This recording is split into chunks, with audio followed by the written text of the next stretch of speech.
प्रत्येक व्यक्ति को किसी न किसी प्रकार की निर्बलता अवश्य होती है।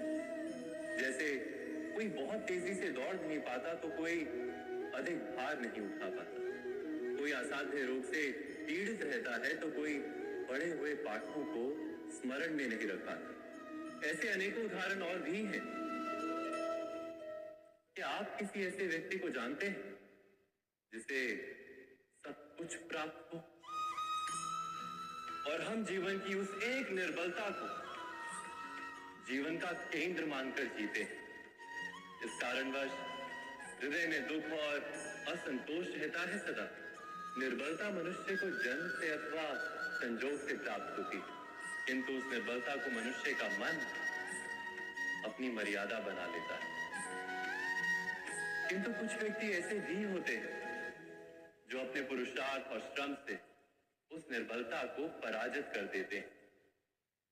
क्या भेद है उनमें और अन्य लोगों में? क्या आपने कभी विचार किया है? सरल सा उत्तर है इसका। जो व्यक्ति निर्बलता से पराजित नहीं होता, जो पुरुषार्थ करने का साहस रखता है हृदय में, वो निर्बलता को पार कर जाता है। अर्थात निर्बलता अवश्य ईश्वर देता है, किंतु मर्यादा मनुष्य का मन ही निर्मित करता है। स्वयं विचार कीजिए।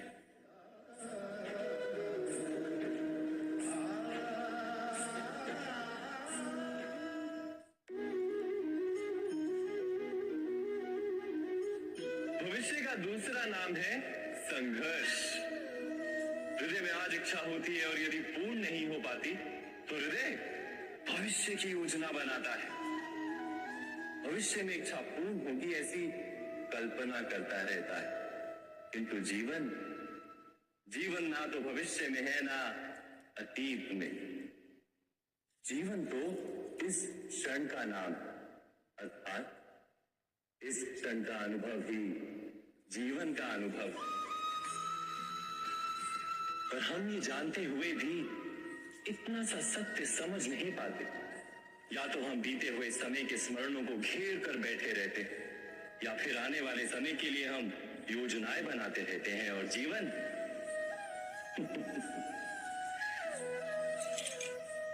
बीत जाता है। एक सत्य यदि हम हृदय में उतार लें कि ना हम भविष्य देख सकते हैं, ना ही भविष्य निर्मित कर सकते हैं, हम तो केवल धैर्य और साहस के साथ भविष्य को आलिंगन दे सकते हैं, स्वागत कर सकते हैं भविष्य का। तो क्या जीवन का हर पल जीवन से नहीं भर जाएगा? स्वयं विचार कीजिए।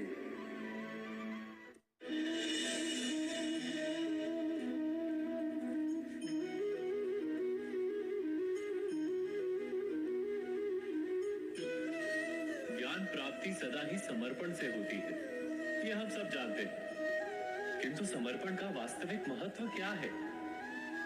क्या हमने कभी विचार किया? मनुष्य का मन सदा ही ज्ञान प्राप्ति में विभिन्न बाधाओं को उत्पन्न करता है।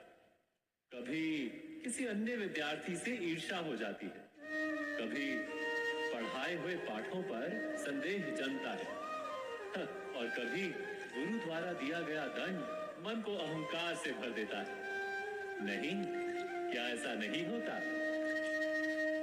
न जाने कैसे कैसे विचार मन को भटकाते हैं, और मन की इसी अयोग्य स्थिति के कारण हम ज्ञान प्राप्त नहीं कर पाते। मन की योग्य स्थिति केवल समर्पण से निर्मित होती है। समर्पण मनुष्य के अहंकार का नाश करता है, ईर्ष्या, महत्वाकांक्षा आदि भावनाओं को दूर कर हृदय को शांत करता है और मन को एकाग्र करता है।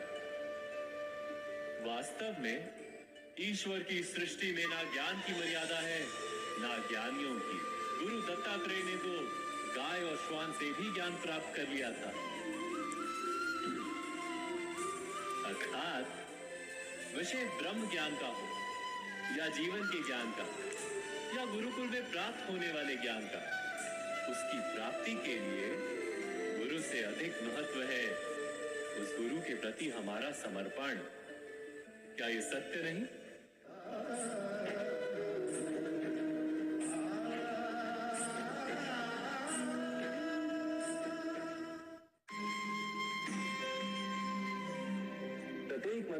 जीवन में ऐसा क्षण अवश्य आता है जब सारे स्वप्न, सारी आशाएं, सारे दृश्य ध्वस्त हो जाते हैं। जीवन के सारे आयोजन ही बिखर जाते हैं। एक और धर्म होता है और दूसरी ओर सुख। इसी को धर्म संकट कहते हैं। जब धर्म का वहन ही संकट हो और धर्म का त्याग ही सुख हो। विचार कीजिए, कभी किसी स्वजन के विरुद्ध सत्य बोलने का अवसर प्राप्त हो जाता है, कभी ठीक दरिद्रता के समय सरलता से चोरी करने का मार्ग प्राप्त हो जाता है, कभी किसी शक्तिशाली राजनेता या राजा के कर्मचारी का अधर्म प्रकट हो जाता है। सबके जीवन में ऐसी घटना बनती ही रहती है। अधिकतर लोग ऐसे किसी क्षण को धर्म संकट के रूप में जान ही नहीं पाते। हमें किसी प्रकार के संघर्ष का अनुभव ही नहीं होता। सहजता से सुख की ओर खींचे चले जाते हैं, जैसे मक्खी गुड़ की ओर खींची चली जाती है। वास्तव में धर्म संकट का क्षण ईश्वर के निकट जाने का क्षण होता है। यदि हम संघर्षों से भयभीत ना, सुख की ओर आकर्षित ना, अपने धर्म पर दृढ़ रहे, तो ईश्वर का साक्षात्कार दूर नहीं।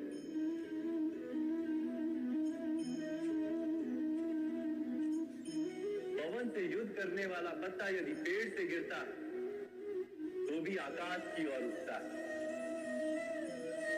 पवन से उठने वाली घास वही भूमि पर रह जाती है। अर्थात धर्म संकट से यदि हम संकट को ही टाल दें तो सुख तो मिलता है, जीवन बढ़ता है, किंतु क्या चरित्र नहीं टूटता? क्या आत्मा दरिद्र नहीं हो जाती? क्या ईश्वर से अंतर नहीं हो जाता? स्वयं विचार कीजिए। दो व्यक्ति जब निकट आते हैं तो एक दूसरे के लिए सीमाएं और मर्यादाएं निर्मित करने का प्रयत्न अवश्य करते हैं। हम यदि सारे संबंधों पर विचार करें तो देखेंगे इन सारे संबंधों का आधार यही सीमाएं हैं जो हम दूसरों के लिए निर्मित करते हैं। और यदि अनजाने में भी कोई अन्य व्यक्ति इन सीमाओं को तोड़ता है तो उसी क्षण हमारा हृदय क्रोध से भर जाता है। इन सीमाओं का वास्तविक रूप क्या है? क्या हमने कभी विचार किया? सीमाओं के द्वारा हम दूसरे व्यक्ति को निर्णय करने की अनुमति नहीं देते, अपना निर्णय उस व्यक्ति पर थोपते, अर्थात किसी की स्वतंत्रता का अस्वीकार करते हैं। और जब स्वतंत्रता का अस्वीकार किया जाता है तो उसका हृदय दुख से भर जाता है। और जब वो सीमाओं को तोड़ता है तो हमारा हृदय क्रोध से भर जाता है। क्या ऐसा नहीं होता?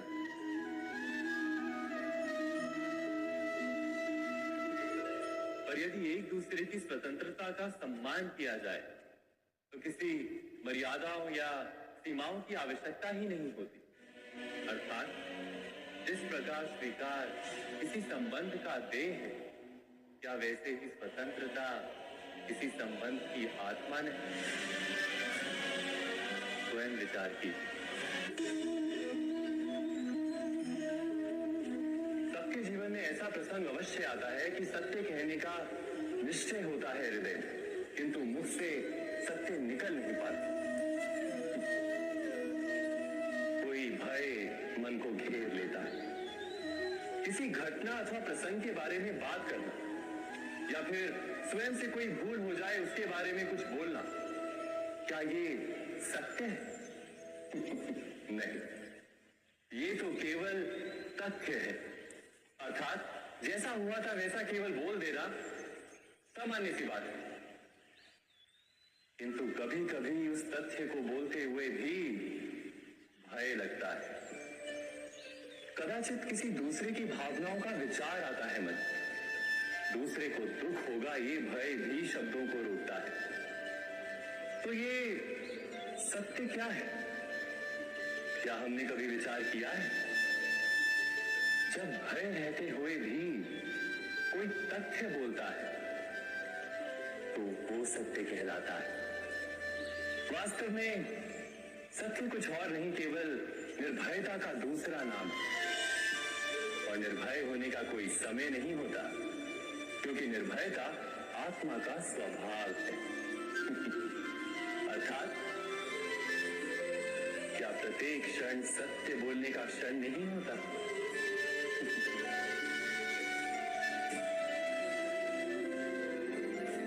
स्वयं विचार कीजिए।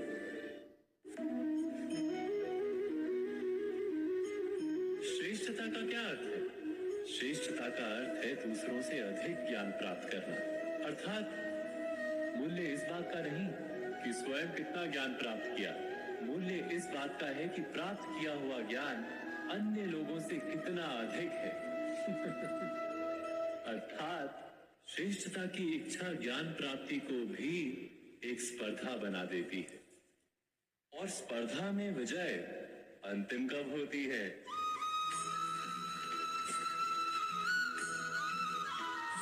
कुछ समय के लिए तो श्रेष्ठ बना जा सकता है, किंतु सदा के लिए कोई श्रेष्ठ नहीं रह पाता। फिर वही असंतोष, पीड़ा और संघर्ष जन्म लेता है। किंतु श्रेष्ठ बनने के बदले यदि उत्तम बनने का प्रयत्न करें तो क्या होगा? उत्तम का अर्थ है कि जितना प्राप्त करने योग्य है वो सब प्राप्त करना, किसी से अधिक पाने की इच्छा से नहीं, मात्र आत्मा की तृप्ति हेतु कुछ प्राप्त करना। उत्तम के मार्ग पर किसी अन्य से स्पर्धा नहीं होती, स्वयं अपने आप से स्पर्धा होती है। अर्थात उत्तम बनने का प्रयत्न करने वाले को देर अबेर सारा ज्ञान प्राप्त हो जाता है। बिना प्रयत्न के ही वो श्रेष्ठ बन जाता है। किंतु जो श्रेष्ठ बनने का प्रयत्न करता है वो श्रेष्ठ बने या ना बने, उत्तम कभी नहीं बन पाता।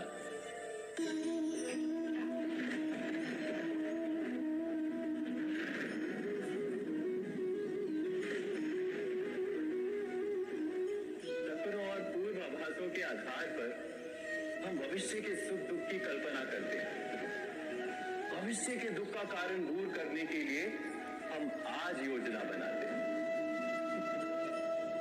किंतु कल के संकट को आज निर्मूल करने से हमें लाभ मिलता है या हानि पहुंचती है?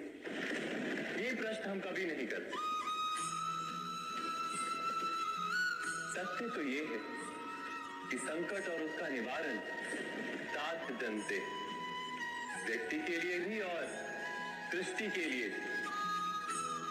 नहीं, आप अपने भूतकाल का स्मरण कीजिए, इतिहास को देखिए, आप तुरंत ही ये जान पाएंगे कि जब जब संकट आता है तब तब उसका निवारण करने वाली शक्ति भी जन्म लेती है। यही तो जगत का चलन है। वस्तुतः संकट ही शक्ति के जन्म का कारण है।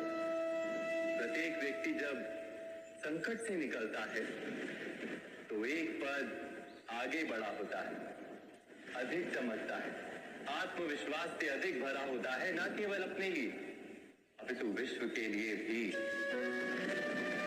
क्या ये सत्य नहीं? वास्तव में संकट का जन्म है एक अवसर का जन्म, अपने आप को बदलने का, अपने विचारों को ऊंचाई पर करने का अवसर, अपनी आत्मा को बलवान और ज्ञान मंडित बनाने का। जो ये कर पाता है उसे कोई संकट नहीं होता, किंतु जो ये नहीं कर पाता वो तो स्वयं एक संकट है विश्व के लिए। विचार कीजिए।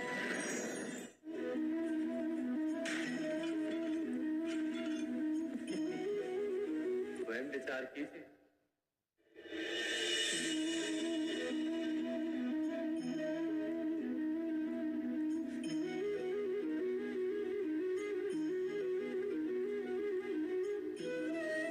जीवन क्षण होता है। प्रत्येक पद पर दूसरे पद के विषय में कोई निर्णय करना ही पड़ता है और निर्णय अपना प्रभाव छोड़ जाता है। आज किए गए निर्णय भविष्य में सुख अथवा दुख निर्मित करते हैं, ना केवल अपने लिए, अपने परिवार के लिए, आने वाली पीढ़ियों के लिए। जब कोई दुविधा सामने आती है तो मन व्याकुल हो जाता है, अनिश्चय से भर जाता है। निर्णय का वो क्षण युद्ध बन जाता है और मन बन जाता है युद्ध भूमि। अधिकतर निर्णय हम दुविधा का उपाय करने के लिए नहीं, केवल मन को शांत करने के लिए लेते हैं। पर क्या कोई दौड़ते हुए भोजन कर सकता है? नहीं। तो क्या युद्ध से जूझता हुआ मन कोई योग्य निर्णय ले पाएगा? वास्तव में शांत मन से जब कोई निर्णय करता है तो अपने लिए सुखद भविष्य बनाता है। किंतु अपने मन को शांत करने के लिए जब कोई निर्णय करता है तो वो व्यक्ति भविष्य में अपने लिए कांटों भरा वृक्ष लगाता है। स्वयं विचार कीजिएगा।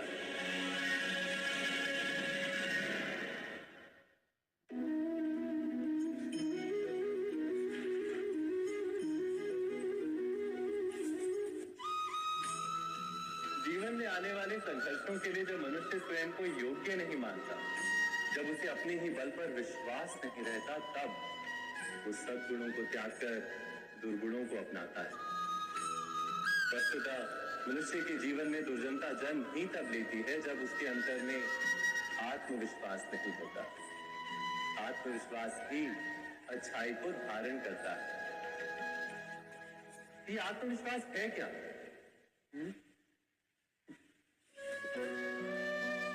जब मनुष्य ये मानता है कि जीवन का संघर्ष उसे दुर्बल बनाता है, तो उसे अपने ऊपर विश्वास नहीं रहता। वो संघर्ष के पार जाने के बदले संघर्ष से छूटने के उपाय ढूंढने लगता है। किंतु जब वो ये समझता है कि ये संघर्ष उसे अधिक शक्तिशाली बनाते हैं, ठीक जैसे व्यायाम करने से देह की शक्ति बढ़ती है, तो प्रत्येक संघर्ष के साथ उसका उत्साह बढ़ता है। अर्थात आत्मविश्वास और कुछ भी नहीं, मन की स्थिति जीवन को देखने का दृष्टिकोण मात्र है। और जीवन का दृष्टिकोण तो मनुष्य के अपने वश में होता है। स्वयं विचार कीजिए।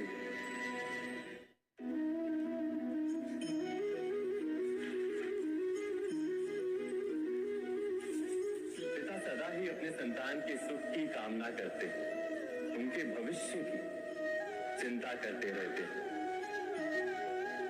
इसी कारणवश सदा ही अपने संतानों के भविष्य का मार्ग स्वयं निश्चित करने का प्रयत्न करते रहते हैं। जिस मार्ग पर पिता स्वयं चला है, जिस मार्ग के कंकर पत्थर को स्वयं देखा है, मार्ग की छाया, मार्ग की धूप को स्वयं जाना है, उसी मार्ग पर उसका पुत्र भी चले, यही इच्छा रहती है हर पिता की।